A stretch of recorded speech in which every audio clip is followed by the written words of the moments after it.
Hello everyone, Pudros here. Today I'm gonna be resuming the map making tutorial because I decided to take a bit of a break from gaming and thought, well, Favela's doing well enough, I can leave that on the back burner while the patches for it move through, and instead I could focus on working out the details on Pagoda, which is now this map's name. Well, it's a temporary name, I'll settle for a name later. But on this video I want to touch on a bit of a subject, which would be cover. Because you will notice cover is essential if you want to have a map that, well, works and isn't a spawn trap.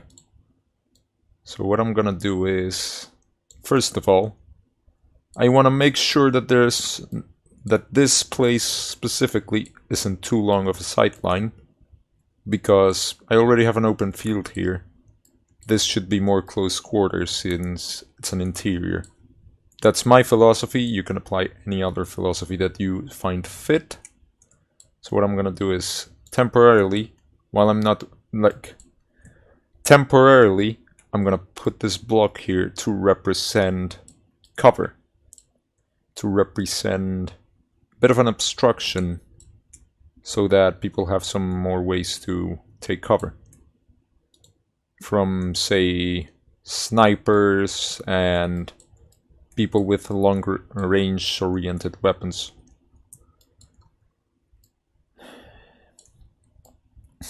Now I'm gonna take this block and I'm gonna move it over here-ish. Like, I could do that, or I could just click this block, check Properties, Origin, or C-Frame, then go to Position, check which axis I moved it in. In my case, I moved it on the X-axis, so this thing is placed at 97.5x. In my case, I want to move it to negative 97.5x, which would leave it around here.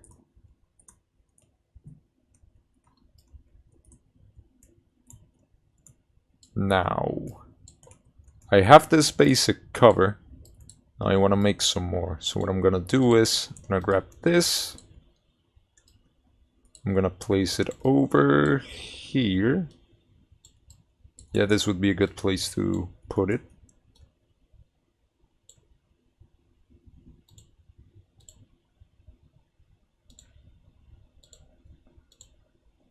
-9, 10, then 9.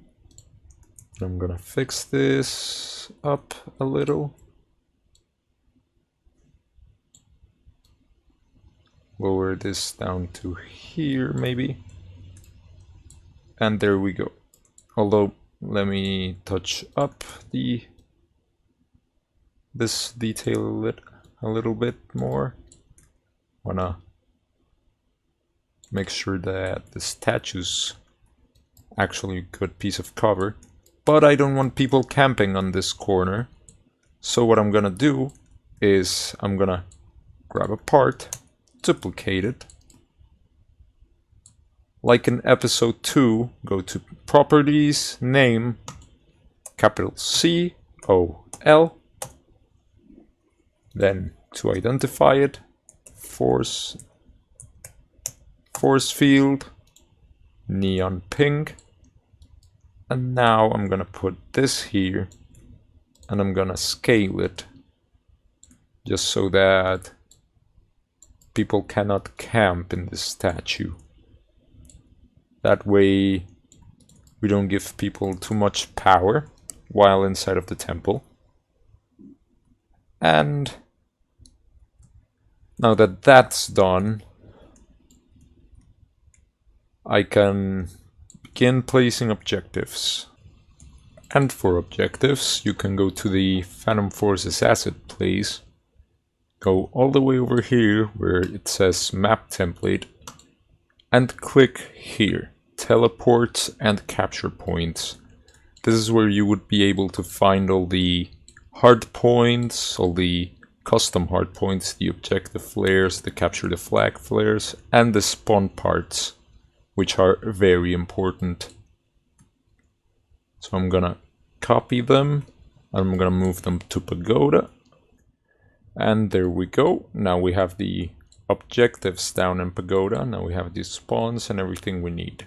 So first off, I want to define the hill of the map that's gonna be used for King of the Hill, and my obvious choice is going to be the central pagoda, because it's going to be where people are going to end up most of the time.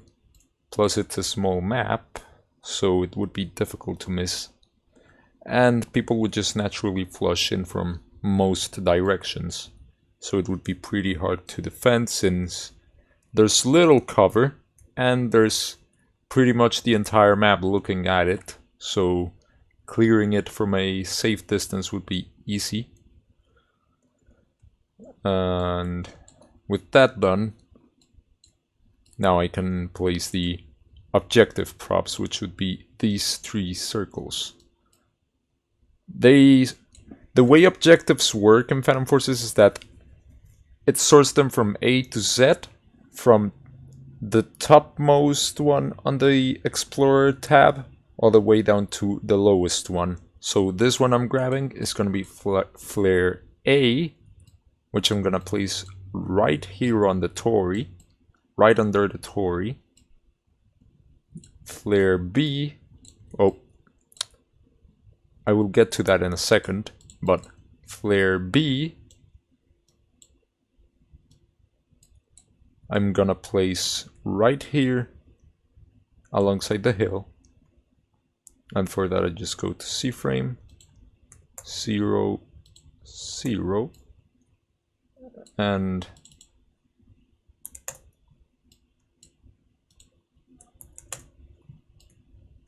hopefully this worked.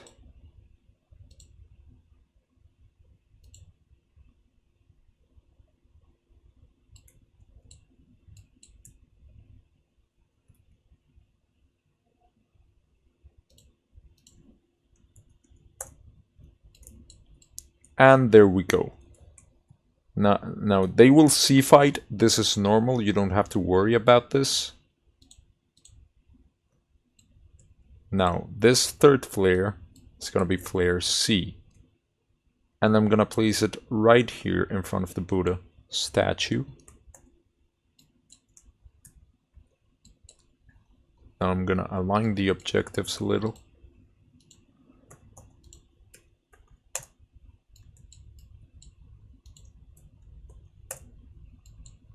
Pagoda is a small map, so I'm not too concerned with objectives being too close to each other. But in bigger maps you want to make sure that you place your objectives far apart and that they are easy to reach, that they aren't in like one singular hallway, or that they are cramped all in one room, because then you'll get a very bad map. Try to spread them out by landmarks that you make in your map, which in my case would be the inside of the temple, the pagoda, and the entrance. Now, that's for objective modes like King of the Hill and Domination. Now, I'm gonna get to capture the flag.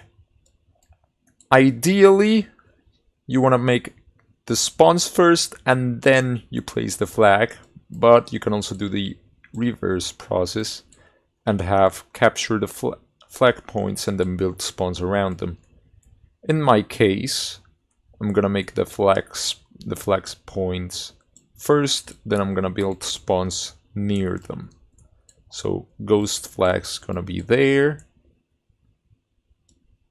phantom flag is gonna be here. It's gonna be a very small map, so this would make for lots of chaos. Now for hard point, you have two options.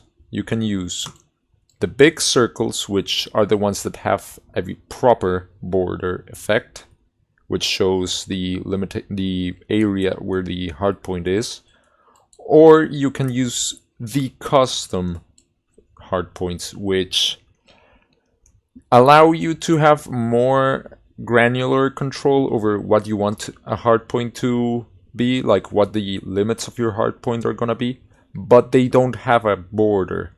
So that's basically the downside of using custom hardpoints. So for hardpoint, I'm gonna take the circle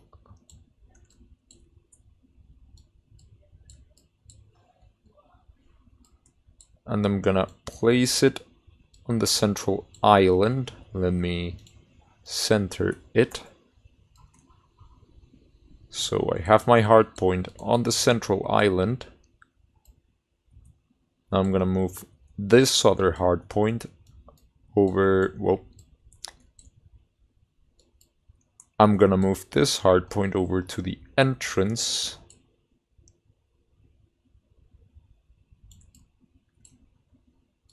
And this third hardpoint I'm gonna move to the temple.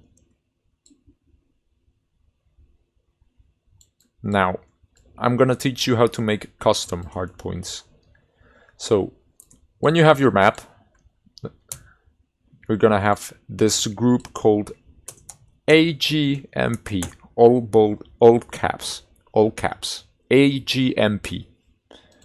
Now, within AGMP, you're gonna have your folder, objective areas, capital O, capital A. Within objective areas, you're gonna have folder called HP, all lowercase. Then within HP, you're gonna have points with a capital P, and there's where you're gonna have your custom hardpoints as models. Let me delete this, let me delete this. Now, for my hardpoints, for hardpoints, you have two parts. The normal part, which is gonna be a blue force field part, and the ignore part, which is gonna spawn a flare object wherever this ignore part is. In my case, I'm gonna place the ignore part here, and I'm gonna place it on the balcony. Let me place it here. And then this part you can just resize like you would with any normal part. You just resize it, and whatever that part touches is now a hardpoint. So if people stand there during the hardpoint mode, they're gonna earn points, and they're also gonna give away their position. Now, I'm gonna make a couple extra custom hardpoints over here.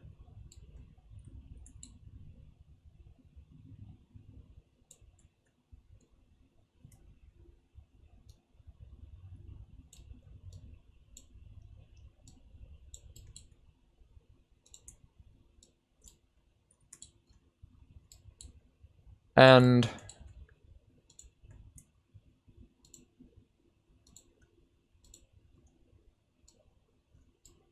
over the other side.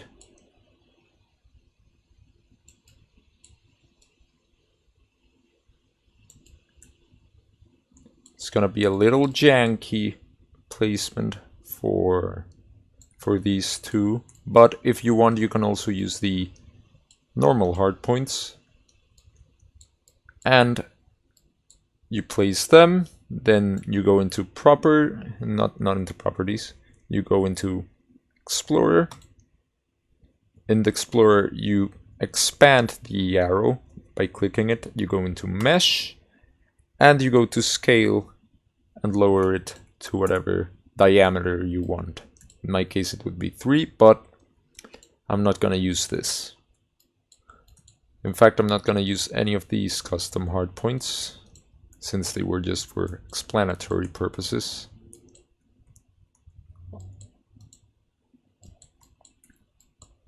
So with that done, now I'm gonna show you how to do spawns. These parts, the R parts and B parts, are all part of a model called teleport. Teleport contains all of the spawn parts that the game's gonna use to spawn players of their respective teams. So what you want to do is spread them far apart, have them be surrounded by lots of cover, but in my map's case there's not much cover to place them in. So I'm gonna have to do a little bit of hee hee ha ha and place them on certain worrisome spots.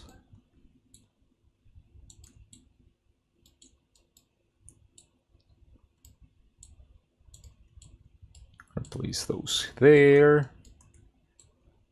Remember, place them far apart and away from sight lines, which in my case is not good.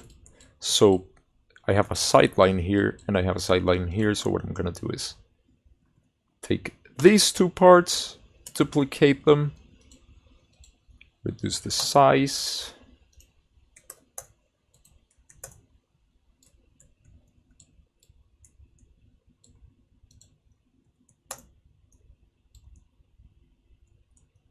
alter this a bit, and there we go. Perfect. Now I can just place spawns and not worry much about what's gonna be about the spawning players.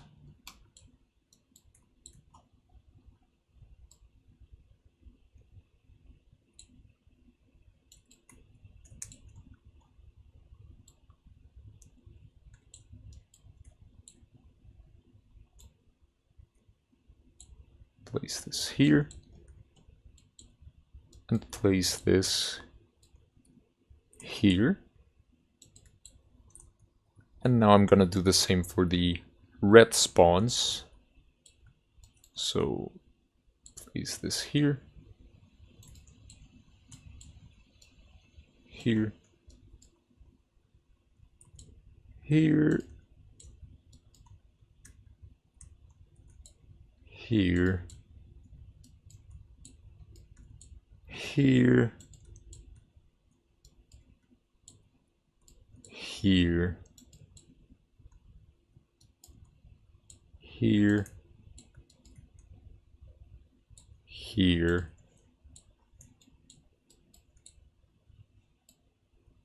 here, and that should be all of them. Well, with that I've covered another essential of placing spawns in Phantom Forces, which would be... With this I've covered another essential of Phantom Forces, which would be how to place objectives. I hope you enjoyed it, and as always, remember to like and subscribe, and see you in the next one.